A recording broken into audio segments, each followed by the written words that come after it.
Սրտիս ողբաձայն հառաչանքների աղաղակ նահա, դեպ երկինքն ի վեր քեզ եմ ընծայում գաղտնատես Աստված։ Եվ իմ սասանյալ հոգու իղձերի պտուղն այրվող, անձս տոչորող թախտության հրիվերա դնելով,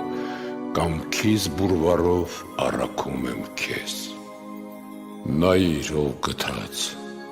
հոտոտիր դու այն առավել սիրով, քան պատարագը բոլորանվեր մատուցված ծխով ամենաառատ, ընդունիր այս պարզ ու սեղմ խոսքերիս շարադրանքը դու հաճությամբ հոժար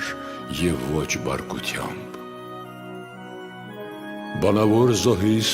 նվերն այս սրտանց մեղքերիս պարարտ ճարպի զորությամբ ողջակիզվելով,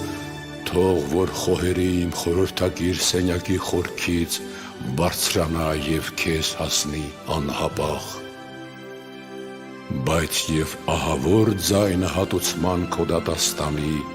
վրեժխնդրության ձորում ուժգնապես հնչելով ահա,